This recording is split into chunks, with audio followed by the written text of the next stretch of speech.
날마다 쓰는 나의 신앙일기 TV 데일리 큐티 나무향기입니다. 오늘 함께 묵상할 성경 본문은 마태복음 9장 18절에서 26절입니다. 예수께서 이 말씀을 하실 때 한 관리가 와서 절하며 이르되 내 딸이 방금 죽었사오나 오셔서 그 몸에 손을 얹어 주소서. 그러면 살아나겠나이다 하니 예수께서 일어나 따라가시매 제자들도 가더니 12해 동안이나 혈루증으로 앓는 여자가 예수의 뒤로 와서 그 겉옷가를 만지니 이는 제 마음에 그 겉옷만 만져도 구원을 받겠다 함이라. 예수께서 돌이켜 그를 보시며 이르시되 딸아 안심하라 내 믿음이 너를 구원하였다 하시니 여자가 그 즉시 구원을 받으니라. 예수께서 그 관리의 집에 가사 피리 부는 자들과 떠드는 무리들을 보시고 이르시되 물러가라 이 소녀가 죽은 것이 아니라 잔다 하시니 그들이 비웃더라. 무리를 내보낸 후에 예수께서 들어가사 소녀의 손을 잡으심에 일어나는지라 그 소문이 그 온 땅에 퍼지더라. 오늘 본문에서 마태는 주 예수님이 하나님의 아들이시며 우리를 죄에서 구원하러 오신 메시아이심을 더 강력한 증거를 통해 증명하고 있습니다.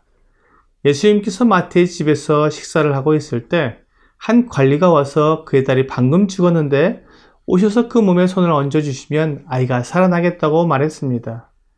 그러자 주 예수님이 일어나 그를 따라 가셨습니다. 죽은 아이를 살려달라고 요청했는데 주 예수님은 그것을 거절하지 않고 일어나 그 집으로 가신 것이었습니다. 만일 주 예수님께서 죽은 사람을 살릴 수 있는 능력이 없다면 죽은 사람을 살려달라는 이 부탁을 거절했을 것입니다.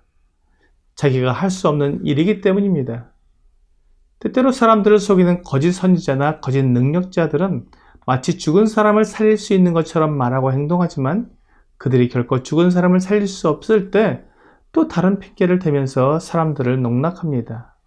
하지만 주 예수님은 하나님이시기 때문에 죽은 사람을 살리는 권세를 가지고 계십니다. 마태는 나병 환자, 중풍병자, 열병에 걸린 사람, 귀신 들린 사람들을 고치신 것을 말하였고 또한 바람과 파도도 순종케 하시는 분이시며 죄를 용서해 주시는 분으로 주 예수님을 소개하고 있습니다. 이제 주 예수님께서 하나님이심을 분명히 드러내주는 놀라운 사건을 소개하고 있습니다. 그것은 죽은 사람을 살리는 것입니다. 만약 누군가 죽은 사람을 살릴 수 있다면 그분은 하나님일 수밖에 없습니다. 그런데 주 예수님이 그 관리의 집으로 가고 있던 중에 한 여인이 주 예수님의 곁으로 왔습니다. 그리고는 뒤에서 예수님의 겉옷가를 만졌습니다. 이 여인은 12회를 혈루증으로 앓던 여인이었습니다. 이 여인은 그 병을 고치려고 많은 의사를 만났지만 고생만 하고 병이 낫지 않았습니다. 그런데 이 여인이 예수님에 대한 소문을 들었습니다. 하지만 혈루증을 앓는 여인으로서 많은 사람들 앞에 나서서 병을 치료받기는 어려웠습니다. 그래서 이 여인은 예수님의 겉옷을 만지기로 했습니다. 그렇게 하면 주 예수님의 능력으로 자기의 병이 나을 것을 믿었습니다. 이 여인은 막연한 믿음을 가진 것이 아니었습니다. 예수님의 행적과 또한 병을 치료하시는 모습을 보았을 때 그렇게만 해도 자기의 병은 충분히 나을 수 있다고 믿었던 것입니다. 우리는 때로 믿음에 대한 오해를 가지고 있는데 내가 믿기지 않아도 억지로 믿는다고 말하면 그것이 믿음이 된다고 생각합니다. 그러나 주님께서 원하시는 믿음은 그런 것이 아닙니다. 우리를 구원하는 믿음은 그렇게 막연하고 무조건적으로 믿는 것을 말하지 않습니다. 우리를 구원하는 참된 믿음은 그 근거와 약속이 분명하며 그것을 믿을 충분한 증거가 있기 때문에 내 안에서 확실한 믿음으로 반응하는 것을 말합니다.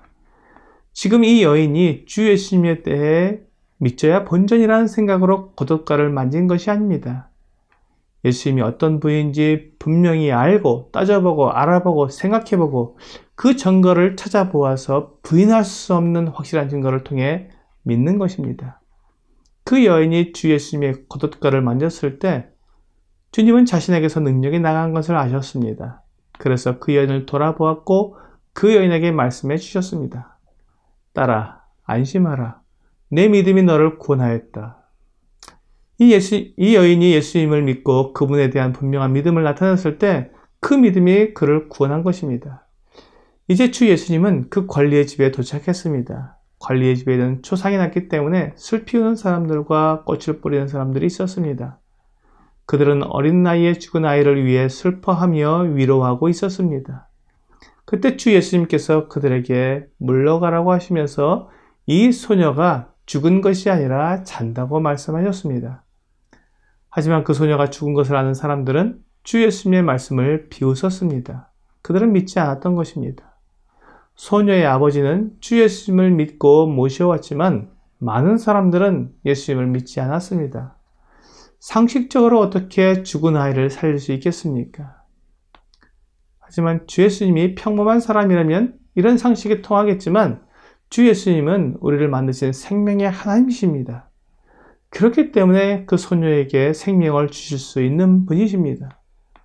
주 예수님을 하나님으로 믿는 사람은 죽은 그 소녀를 주 예수님이 살리실 것을 믿지만 그렇지 않은 사람들은 도저히 믿을 수 없는 것입니다.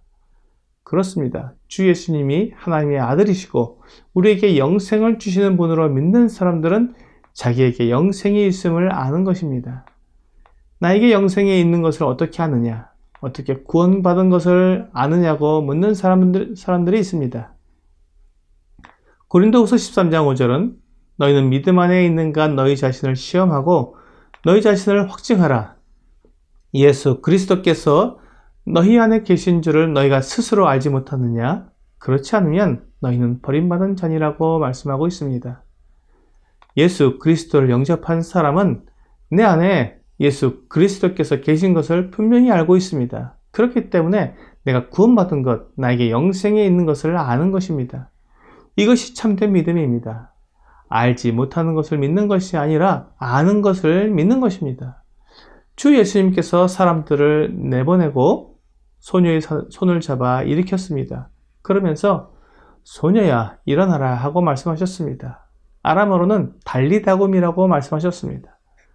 그러자 소녀가 일어나 앉았습니다. 소녀가 죽은 것이 아니라 잠들었다고 하신 주 예수님 말씀처럼 소녀가 다시 살아난 것입니다. 오늘의 적용 질문을 보겠습니다. 사람을 긍휼히 여기시는 예수님께 내가 간절히 구하고 있는 것은 무엇인가요? 주 예수님은 죽은 소녀를 살려주시고 12해를 혈루증으로 앓던 여인을 구해주셨습니다. 사람을 사랑하시고 연약한 자들을 불쌍히 여기시는 주님의 마음을 여기에서 볼 수 있습니다. 오늘 내가 주님께 내 영혼의 구원을 위해 기도하고 있다면 주님 앞에 나의 죄를 다 고백하고 불쌍히 여겨달라고 기도하십시오. 나를 긍휼히 여기시는 주 예수님께서 내가 예수님을 믿을 수 있도록 도와주실 것입니다. 모든 사람들이 그렇게 믿음으로 구원을 받게 되기를 주 예수님의 이름으로 기도합니다.